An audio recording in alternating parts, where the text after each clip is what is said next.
We're going to sit down with Carson Spear. He's an Iraq War vet and Purple Heart recipient. He was a part of the Mission43 Leaders Fellowship in Cohort 4, and talking today about work-life balance. He is a dude that has poured his heart and soul into everything he's done from day one. But everything comes with a price. Let's get into it. Welcome to the Mission43 Podcast, a podcast dedicated to discussing the struggles and triumphs of transitioning to life after the military. I'm Dan Nelson. I'm a former Army Special Forces officer who's personally experienced the challenges of transitioning to civilian life. In every episode, we'll be sharing tips, strategies, and real-life stories of veterans and their families who've chosen Idaho for their life after the military. So join us, and let's start the conversation. Carson Spear, welcome, dude. You're about to head into the Warbird Roundup, one of the biggest events at the Warhawk Air Museum, and you are the new executive director of that amazing project and museum out there, man. Thanks for being here. I'm so happy to be here. So honored. Thank you. I don't want to take up all the time of this podcast and talk about every little thing in your childhood, but you do have a unique background that makes you uniquely suited for what you're doing now. Can you tell us a little bit about where you grew up and how you grew up? I would love to. I'm a small town country boy, horses, cows, four-wheelers, shotguns, and in California, though. Unfortunately, in California, but it was Northern California, so it was very rural. All my friends were cowboys and ranchers, and I had rice paddies all around our house and crop dusters, and it was very country where I grew up. Cool. And I also had a museum in my backyard. So as a little kid, my brother and I had tanks and helicopters and constant veterans out at the house wanting to donate uniforms and patches and share their story in what ultimately my dad built called the Museum of the Forgotten Warriors. What was the passion behind that? Because most people, especially when you have all that cool stuff around you, probably don't take the time to build their own museum. You bet. My dad was very patriotic and was too young for Vietnam, but he rodeoed team roping with some friends that went to Vietnam that he was very close with, and it really bothered him how they were treated when they returned from the war, and so he wanted to have a place where they could come and relax and really honor their service. And it started as a one-car garage, and then we had 2 expansions, and then ultimately became a 501c3 and a 40,000 square foot building with tons of cases. And our weekends were often hosting events, Memorial Day, Veteran Day, schools coming out constantly, and just became a big part of the community. And besides the museum, it also was 2 minutes from the main gate of Beale Air Force Base. So I grew up with SR-71, T-38s, KC-135 tankers, and it was U-2s constantly in the air. So just a very patriotic upbringing. I've probably seen every war movie that ever came out. And as my dad would build these displays to honor the veterans, I would often sit with him and help him and put the stuff together. And then it'd be really cool when people would come out and see their displays. So this was an operational, military museum. Absolutely. Yep. Absolutely. And your whole family took part in it then? It was family owned, operated? We would mow and weed eat, and we would vacuum the cases, and we would take Jeeps and displays out to local community events and parades and things like that. And anything we could do to raise awareness for veterans and their sacrifice to our country, that was really, what my dad's passion was. And I can remember at a very young age, veterans would show up at our house with living in their car. One guy had a jar of peanut butter, was all he had, and my dad helped link him up with people that got him VA benefits. And now this guy has a 5-acre place, and he's living life. And he came back from Vietnam, 101st M60 gunner, and had a lot of problems. And seeing my dad and his kindness to Bert and to other veterans, he would always shake veterans' hands and say, "Welcome home." And that always had a big impact on me when I was growing up. It must have. And then I imagine growing up like that in that patriotic type of environment, military focused environment, that led directly to your decisions post-high school time frame. So what drew you specifically to do what you did in the military? We didn't have a lot of money, but my parents were at every event that I did, sports, 4-H, rodeo, and that kept me out of trouble. Yeah. But I knew I would have to figure out college on my own. So I did everything I could, extracurricular, worked really hard. I wasn't the smartest person ever academically, but did good enough that I got a 3-year Army ROTC scholarship to UC Davis. And they actually had a really good program there. The cadre, they were awesome, and we learned a lot, did a lot of FM 7-8 drills that ultimately, I think, saved my butt later down the road. And I had just got commissioned in August, right before September 11th happened. So I was a brand new second lieutenant, actually stuck around for another month to do some hometown recruiting, and woke up the morning of September 11th. And from there, went to my officer basic corps in Fort Sill, Oklahoma, spent a year there learning how to be an artillery officer, and then went to Fort Hood, Texas, in 2nd of the 82nd Field Artillery, 1st Cavalry Division. And I did a JRTC rotation that I did well enough I got Hero of the Battle of the Shugart Gordon Mount Site, and I was so pumped coming back from that I got offered a chance to interview for the Colt platoon leader job, which Colt is Combat Observation Lasing Team, and it was definitely the most elite of a heavy mechanized unit, and we got to do some cool stuff. They stood up a BRT, a Brigade Recon Team, and got to deploy again with the Colt platoon as a first lieutenant platoon leader to do another JRTC. And then we did 3 months in Montana, right by Missoula, fighting wildfires. They trained us up in one day and said, good luck, and get in there and dig some ditches. And then came back from that. But that was great because that was the ultimate team building. Me, my platoon sergeant, and my crew sleeping in tents, and they fed us like rock stars. All the firefighters had really good meals out there. Damn, and then after days of digging ditches in Copenhagen, up on a beautiful mountain in Missoula, the town was very grateful. It was declared a national emergency, which was why they brought our battalion in. Not long after that, we deployed to Iraq. Yeah. So where in Iraq were you? You had a unique time before that deployment, but you also were kind of a part of 1st Cav and a really kind of historic and unique deployment that I'm not sure everyone knows about. It was Operation Iraqi Freedom 2, so it was March of 04 to 05, a little bit in Kuwait on either end.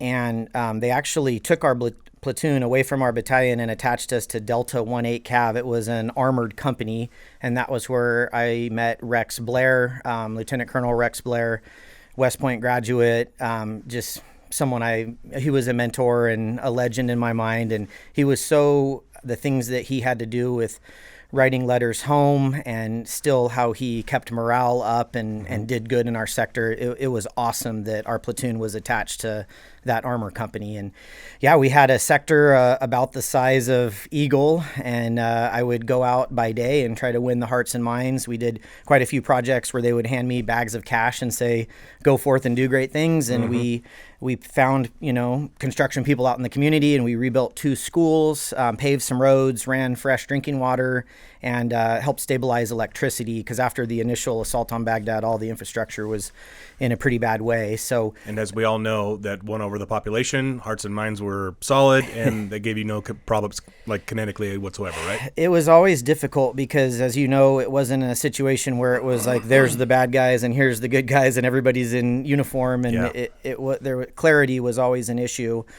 So we would do the stuff by day and pass out candy and try to meet local community leaders and find out how we could help. And then that was early in the conflict, but it was after the initial assault on Baghdad, and then 1st Armored Division had the occupation year. By the time we were there, it was when the terrorists started to come down and get their A game from an IED standpoint. So that became a huge part of our deployment. As we were going out in the community trying to do these things, we would have constant IED attacks. And I actually, Circle X, took 4 Humvees off the property book myself, of Humvees that I was in that I got blown up with different types of IEDs. And thankful to say all of my platoon made it home, but many of us got Purple Hearts over there, and we did not have up-armored Humvees for the first 4 months of being over there. So I can remember, like it was yesterday, welding, sheet metal and Kevlar blankets on our canvas Humvees, for the first part of our deployment. And you went through 4 of those, so 4 of the trucks that you were actually riding in were destroyed, right? Yes, sir. And I'm curious, like now, why are you here? I do believe in God, and I have an addictive personality, and I do tend to really need that positive reinforcement in my life. I'm a hard charger, and I'm always trying to do the best I can. And ultimately, coming out of Iraq, I feel like it's all manifested itself in becoming a workaholic and pouring myself into work. But I do believe, God helped get me through some of those situations, because the first contact we had, we took RPG fire and small arms fire and flipped a Humvee, and my platoon sergeant and another specialist, Harris at the time, now E8. It's always cool to see the guys that we were such a troublemaker crew now, first sergeants and retiring out of the military. It's really something that me and my platoon sergeant are proud about. But yeah, we flipped that vehicle completely. And then had to kind of circle the wagons while we took fire until ultimately the QRF came and dug our vehicle out of that hole. Mm-hmm. And then the second one was the most catastrophic, because it was not up armored, and it was a 120 millimeter IED mortar round that just went through the driver's side of the vehicle like Swiss cheese. And that was after 3 days out in sector, sleeping in our Humvees. That was when we finally got to return to base. So we were excited, and I opted to take the route home that EOD had just cleared. So I carried a lot of guilt for that when I could have gone right, and I decided to go left. But since then, many people have said, hey, you did what any of us would have done. EOD just went through there. But we were traveling at night with monocular nods, hauling butt along the Tigris River, and it was very green and a lot of big ditches and canals on the sides of the road. And yeah, it's dangerous in itself. Super dangerous, and we called these things man-eater canals, and we always knew if there was going to be a firefight, we were going into one of these things. And sure enough, the IED had severed my driver's leg, and we were going at max speed, and we flipped off into one of these ravines and ultimately almost drowned. And it was pitch black because we were in blackout drive, and everyone else broke contact. So it took them about 40 minutes to get us up and out of that hole. And I was the only one not to go out on a Blackhawk after that.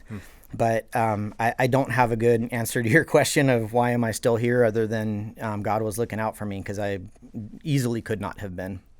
Well, it's been remarkable. And then since then, too, you could have certainly taken the path of, the victim route. Like, you saw a lot of stuff. You and your team, your platoon saw more than most, right? And instead, you chose to get out of the Army and have done some really remarkable things. You say you're not that smart, but you are a law school graduate, right? Correct. So you have a JD, an MBA, and a PhD, and whatever else. So yeah, I like to get my crayon out and write stuff out on a cocktail napkin. But no, hard work and the work ethic, I think, goes back to my mom and dad, and raised on the 20-acre ranch and mowing and weed eating early in the morning. And when I got back from Iraq, I made the difficult decision to get out of the military, even though I was really proud of what we'd done, and I still love jumping out of planes, and that part of my life was awesome. But I felt like I'd, barely made it out of there and checked that box and served my country. So I was actually flying out on the Army's dime from Fort Hood to Sacramento, and I interviewed for a general's aide position. This guy was the 2-star of the California National Guard, and I would have been his, his little captain planning all his stuff, his BlackBerry guy. And I got that job, and I was fresh haircut, dress uniform, and I met his command sergeant major and his staff, and I said, just give me 24 hours, sir. Let me talk to my family. And I took off my military uniform and put on business casual and went across the street, and I interviewed for a major retail corporation, and I was really impressed. It was Target, but the people in the interview, it was 3 round robin interviews that were, it was very challenging. It was complex situation, behavior, outcome questions, and but in each of the interviews, there was a senior enlisted or a field grade or a company officer, and I felt very comfortable. It was leadership, logistics. I felt like it was right up my alley. Yeah. It was working on the distribution center pyramid for the company, so working in a huge warehouse, a lot of cartons and things like that, and loading trucks. And so I ended up taking that job. And the first 5 years back from Iraq were kind of a blur. I was telling the guys this morning, I had 20 grand in my bank account. I was debt free. I was single. I bought a couple horses, a jet ski. I don't know where the rest of the money went. I was just happy to live life and be home. And in that 5 years, I rodeoed a lot with my dad, my brother, my grandpa. I was on a horse 6 nights a week, team roping, won a bunch of saddles, belt buckles, just made some great memories. But then through all that time, I kept encountering veterans that were not doing good and needed assistance. And I would go and try to give advice or volunteer, like in a court setting, for someone's character that they were a good soldier, and I just didn't feel like I was being effective, and I wanted to do more, and that was the passion for taking the LSAT and ultimately going to law school, which is a crazy idea, and I don't recommend it. If I just wanted to volunteer to help veterans. I never will. And we ended up, my wife and I both applied and got accepted to law school together. At that time, we weren't married yet, but all in that 1 year, we planned a wedding, moved to Southern California, worked 60, 70 hours a week in a target capacity. I was running a team of about 400 people in a $70 million operation. And then we would, at night, jam over to the law school. And any spare moment, her and I would be studying with flashcards, and our little apartment looked like a beautiful mind. We had posters everywhere and acronyms and mnemonics, and I couldn't have done it without her, but she has a photographic memory, and we got through law school, and she ended up becoming an estate planning attorney. And about 3/4 of the way through, I knew I wasn't going to be an attorney, even though I was really interested with like prosecutor, and we met a couple judges that, let us observe court and see their chambers, and that would have been a cool what if, but we were, I was doing really well with Target. They were paying us well. And at about that same time, my dad's health got really crummy. So I was 10 years back from Iraq at that point, and we transitioned back up to Northern California with Target so that I could be around for my dad. And I'll be forever grateful for that time, because he passed 3 years after that. And that's a lot going on, though. Like you was started wild. a family, you started new careers, both you and your wife, both high performers. Yeah. You lose your father. And at what point do you start adding to your family with children? It gets crazier. Yeah, that's exactly what happened. We got pregnant with my daughter. My dad did know about that before he passed away, so that was cool that he knew he was at least going to have a grandkid. And then I signed up for my MBA, which my wife still gives me a hard time about that, but it was free. My company paid for it, so I figured why not take advantage of that. And we were talking yesterday, and she reminded me that when she was in the hospital in labor, I was doing a 15-page marketing paper, and that I might have said keep it down as I was trying to finish this. So I will be forever in the doghouse for that. But she's been a great supporter, and can't thank her enough. And yeah, that year my dad passed, my daughter was born, I graduated with my MBA, and I got store director of the year for Target. We had the Northern California wildfires, and the town of Paradise, 10 minutes from my store, was wiped off the map overnight. Yeah. So I came back into work the next day, and there was 1,000 cars in the parking lot of people that lost everything, elderly people that were freezing and literally got out with the clothes off their back. And so for about 2 months, we were just in crisis execution mode, where we'd bring people coffee every day. They set up a Red Cross command station right there in our parking lot. We got porta potties, generators, air scrubbers, and each morning first responders would come in and say, I need all your socks and underwear, all your dog food, all your medicine, all your blankets. And so we just were unloading just massive amounts of trucks, and we really showed up for the community. And it was cool because I got to be recognized as store director of the year, and meet the senior leadership team and speak on stage in Minnesota at the Timberwolves Stadium in front of 17,000 people, which that was nerve-wracking to do that, but a big honor and really cool to be kicking butt with the company and doing well. But then right at that time was when my wife's mom, who had been living in Eagle for a while, started to have health issues. So it was another 911 of, hey, we need to transfer out here. And so finally Target did bring me out to Star, Idaho. We moved out in 2019, and I took a construction project management job where I had all of Montana, Eastern Washington, and Idaho. So I became a road warrior traveling. I would fly to Spokane, I would fly to Salt Lake, and then always trying to find ways to get into Kalispell and Great Falls and Bozeman and Billings. And there's no easy way to do it. And then that led right into COVID, where then there were travel restrictions. So I had to drive. So I'm out there in a dinky rental car driving through the snow in whiteout conditions trying to do my job, but got to see and learn all this beautiful part of our country. And, Idaho and Montana, you just can't beat it. So no. I'm curious, though, like with everything that you have going on and at your objective success, like you're at the executive level at Target, your wife is working as an attorney, like all these different things are happening. You come to Star, you're still doing all the recreational things with your family that you love.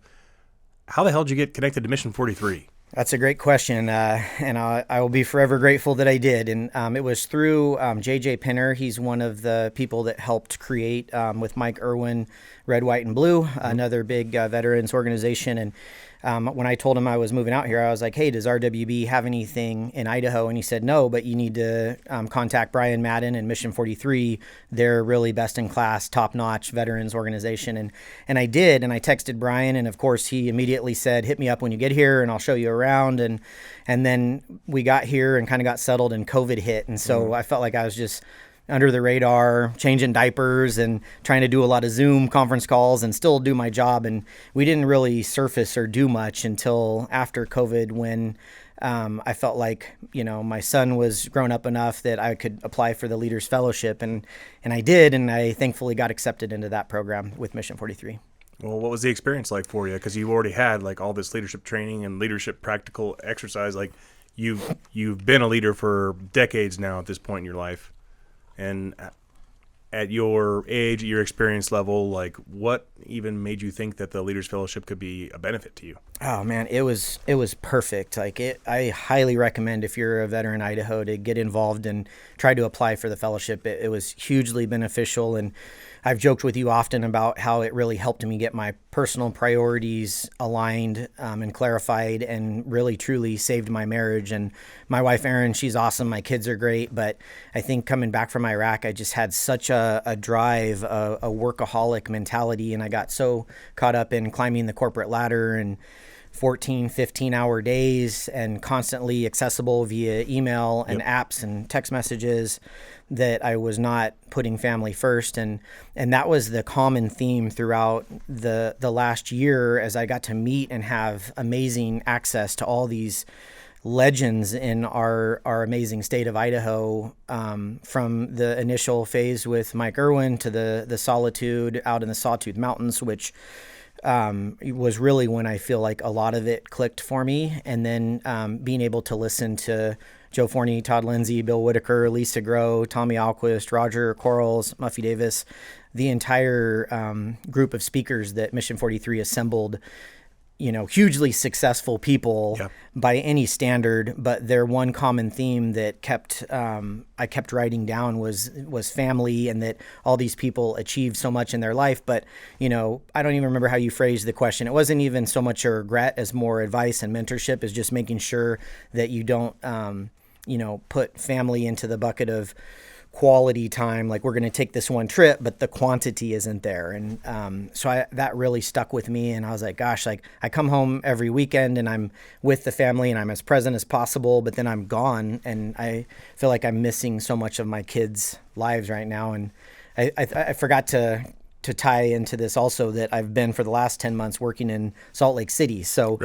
that was really... Your family still lives in Star. My family still lived in Star, and they had a good support structure with grandma and sister and all of my daughter Ainsley, my son Jackson, their community and their friends. So they were in a really good place, and I knew I was going to do a turnaround market assignment. I was going to be very busy. So my wife blessed off on it and said, go do great things. We're here. We got it. And I will forever appreciate that. But I've often come back and, apologized for doing that. And I felt like I could go execute the mission, get the promotion, one other rung in the corporate ladder. But then after that, who knows where I would have been deployed to. Often it comes with, you have to be relocatable now. It's almost like a leadership expectation these days. And I knew through everyone I've met, through you, Dan, and all of our, this sphere in Mission 43, that Idaho is where we want to stay. And life after the military and everything you guys are doing is so well done. And this is such a great state and so supportive of veterans. And I like the idea of grooming the next generation of leaders so that ultimately, my kids and our grandkids can have a great, safe, well-functioning place to live as well. That's the hope, right? That's the hope. That's the goal. I do think, you touched on it briefly, but are you a believer? Because there's a debate amongst our Leaders Fellows and, Mission 43 staff.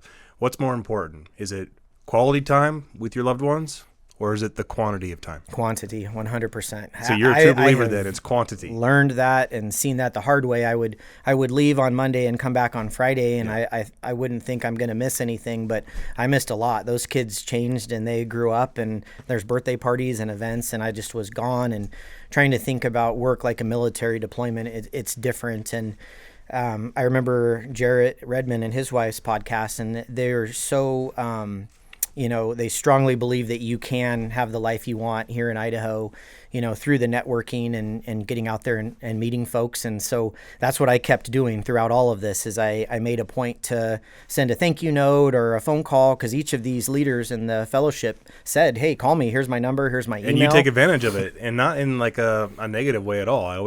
It always still impresses me that you always follow up with everything. Incredibly thoughtful person that gives, I don't even know how to say it without making it sound trite, but like you're an incredible gift giver. You're incredibly thoughtful with your follow-up and follow-through, and I think that doesn't go unnoticed and probably led you, at least in part, to where you're at now.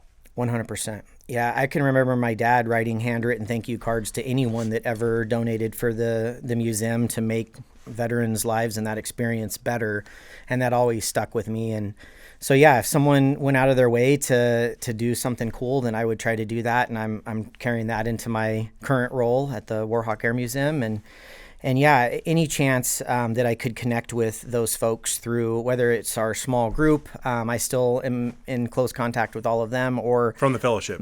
From the fellowship, yep. And as we met these folks, I would try to go and meet them in their office, and really cool to go see Tommy Alquist in his new building. And I don't want to sound like I'm name dropping, but really it was an honor and a privilege to get to go and have them spend time in like a true mentorship capacity. And I would say, here's me, here's my resume, here's, my skill set. And then here's kind of my conundrum, my fork in the road. I'm doing this, I'm chasing this, but family's here. Here's where I want to be, in the veteran space with my family, teaching them how to hunt and fish and enjoying Idaho, not constantly grinding on my phone, busy, missing everything. Well, it's crazy because you have all the leadership experience, right? We've talked about that.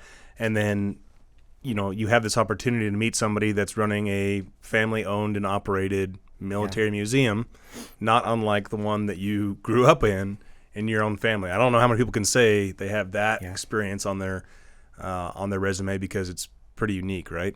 Absolutely. So you were introduced to the Warhawk, and Todd Lindsay and the Lindsay family, Sue and John Paul, the family that runs and owns the Warhawk, and then now you're there, you run it.